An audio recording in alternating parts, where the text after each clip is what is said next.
24 hours, we've had so many additional physicians, nurses, and other healthcare workers not on shift come in to volunteer their time to make sure that all our patients are getting the best possible care. Joining me today are key members of our medical team who have been directly involved in the response efforts. They'll share updates on patient conditions, they'll explain the medical protocols we have followed, and answer questions as appropriate. But first I want to invite Dr. Richard McCullough, President of FSU, to make a few brief remarks. Dr. McCullough.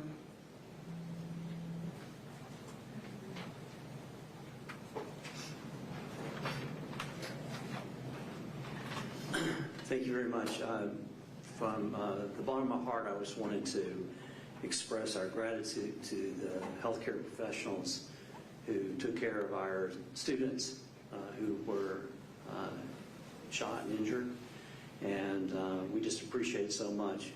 We can't say enough good things about Tallahassee Memorial Healthcare. The hospital has done an amazing job in partnering with us throughout this tragedy, and we just appreciate so much the great job that everybody's done here. I just wanted to express that gratitude to all of you. Dr. Brett Howard, I think will start us off. Yeah, so my name is Brett Howard. I'm one of the trauma and general surgeons here at Tallahassee Memorial Hospital. We're going to go ahead and first introduce everybody. We'll start down at the end. I'm Dr. Megan Morrow, one of the trauma and general surgeons here. I'm Matthew Turkso, trauma and general surgery. I'm Pat Pennington. I'm one of the general surgeons and trauma surgeons. Melissa Amundsen, maxillofacial trauma. Joey Gerard, general surgery. Matthew Ramser, trauma and general surgery. Jared Robertson, colorectal and general surgery. Shelby Blank, general surgery and breast surgery. Tracy Graham, emergency medicine. So shortly before noon yesterday, we were notified of a event occurring on FSU campus. At that time, ER, surgery, and OR leadership, as well as our administration, responded to our emergency department and prepared to receive patients. Shortly thereafter, we began receiving patients. Those were gunshot wounds to extremities, chest, abdomen, all in rather stable condition. We activated certain resources that we have. This is unfortunately things that we trained for, although do not expect to occur, but we were prepared and activated certain resources. We in total received 6 patients. All 6 were in stable condition upon arrival. 3 of them did go to the operating room and have since been out of the operating room. All 6 of them today are in stable condition, one which is in fair condition given a serious injury. We do feel that all will make a full recovery. 2 of them are possibly going home today, which we're extremely proud of. Overall, you know, like I said, unfortunately we do have to prepare for these sort of events, and I can't speak enough for the team that's here and the team that's not here. Our community, especially our medical community, is extremely close. You know, everything from our law enforcement, our EMTs, firefighters, FSU, you know, is a really big part of this hospital, and so that relationship, as well as the relationship between our nurses, our techs, our doctors, really is why things here went very smoothly, and I am extremely proud of all of them. We will open up for some questions. Otherwise, that's it. I have a question. Yes, sir. News Nation.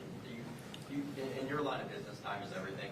Can you talk about the work of the EMS responders getting patients to you quickly, and then can you, in any sort of way, lay out what happens when you receive a sort of kind of, I don't know if you're going to call it a mass incident, but some sort of influx of patients from one area, how that works?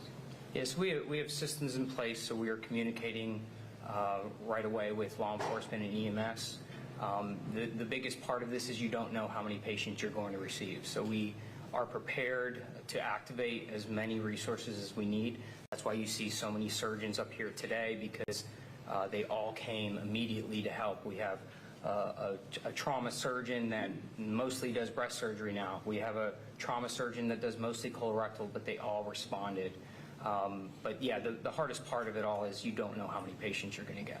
Dr. Howard, can you talk with respect to patient confidentiality about the types of injuries that you were able to treat? I mean, you have a variety of different surgeons up here from a variety of different disciplines. So what kind of injuries were you faced with? Yeah, so Dr. Ramsey, if you want to give a little more detail on that. We faced injuries that involved the torso and extremities, some of which require surgery, some of which can be managed without surgery. The response was very fast and the patients were relatively stable, so we were able to successfully treat all of the injuries, which involved abdominal surgical procedures and also facial surgery. Are you able to tell us ages of any of the victims, any sort of demographic information? No, sorry, we can't give you any of the specific age details or details related to the patients. Were any of you able to talk to any of the patients and describe their attitude coming in? Obviously, they're shock and trauma, so what was that like? Yeah, so they were all, and I've said this on other interviews, very, very brave. You know, there's the moment of shock, but all were able to talk to us, kind of give us, you know, how they're feeling, where they're feeling pain. But, you know, all of them were very clear-minded and able to converse with us. Trying to get some clarity on the number. You said 6 total victims treated here. Does that include the suspect, or is he treated elsewhere? And were all of these gunshot victims? Yeah, so 6 patients, that's all I can tell you. Were they all gunshot victims? Yes. Doctor, can you clarify when you say fair and stable, is one worse than the other at this time? So one we'll say is fair, mostly because of some of the symptoms related to the seriousness of their injury, but still should make a full recovery. We keep hearing from students on campus that this has shattered their sense of safety and security. I'm wondering how you guys are doing after you've gone through what you went through. And also, I was here in 2014 for the mass shooting then. I'm wondering if any of you were here as well and what that's like to go through several mass shootings. Dr. Blank? I was. It was, you know, obviously a little more of a limited situation, but I think, you know, unfortunately, you know, traumatic violence is something that goes on, whether it's a few over the course of a weekend versus many compressed into a couple of hours. Obviously, this gets a lot more attention than the injuries and the gunshots that happen on any given weekend in any given community. So I think it's, you know, it's something unfortunately you don't ever want to be inured to, but I think that, you know, we were very lucky.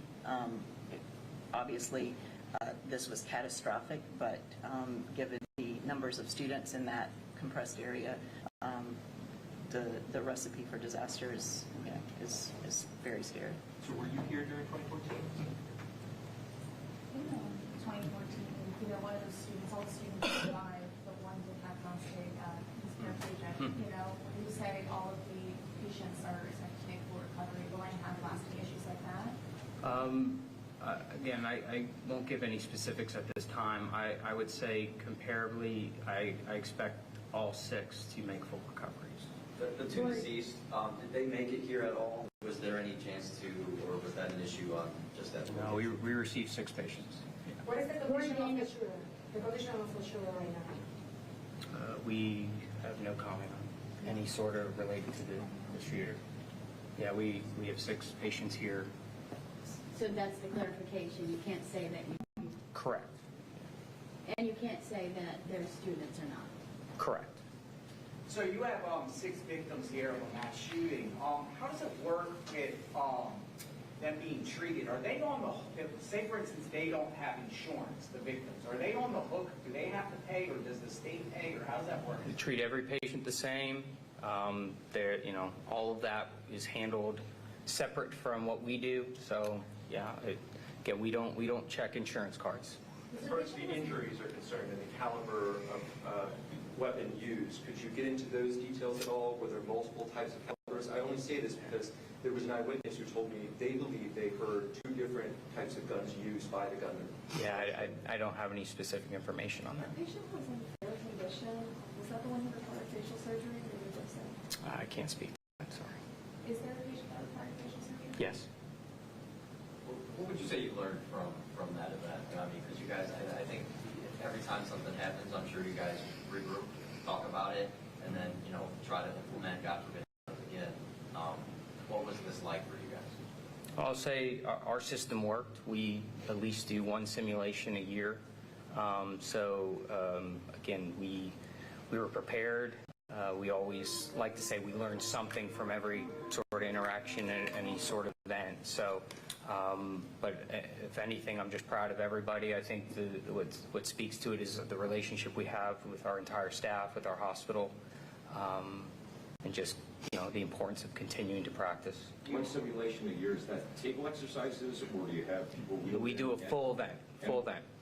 What are the differences or similarities between reality and exercise? Well, you know, you can never replicate what just happened yesterday without living it. But, you know, we have all staff respond to it, everything from our blood bank to, you know, other personnel that are in other parts of the hospital, our administration, everybody is involved in those simulations. But, again, it doesn't complete, you know, you don't get that, you know, anxiety, that you know, the stress that you do with the real event.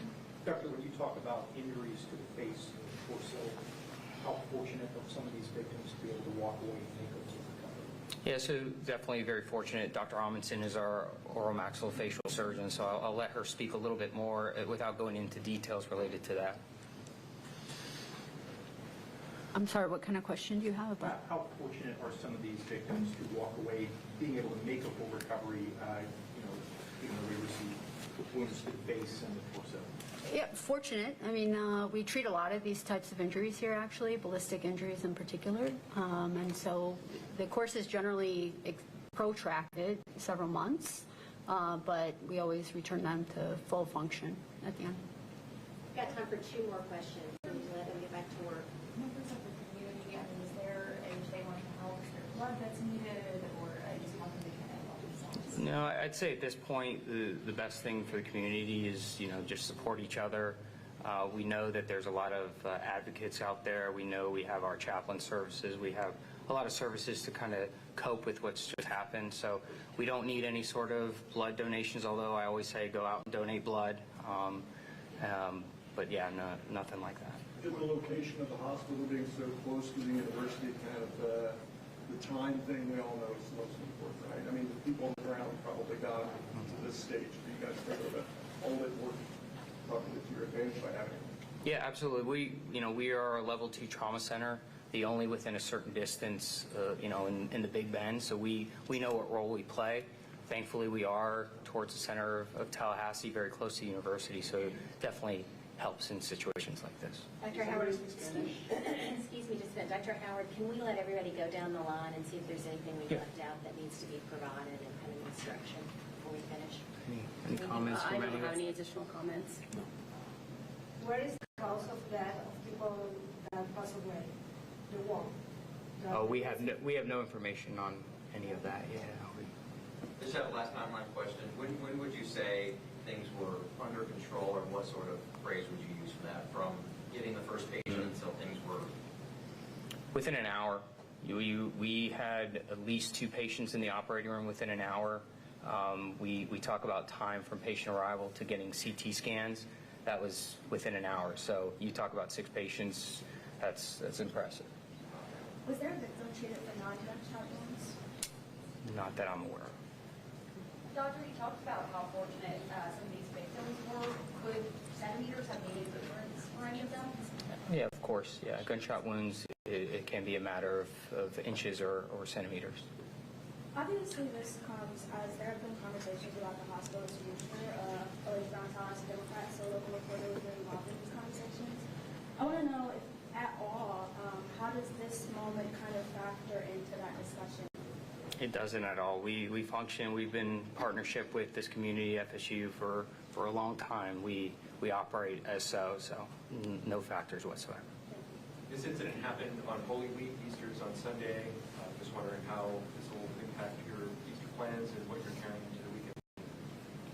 Just spend time with our families.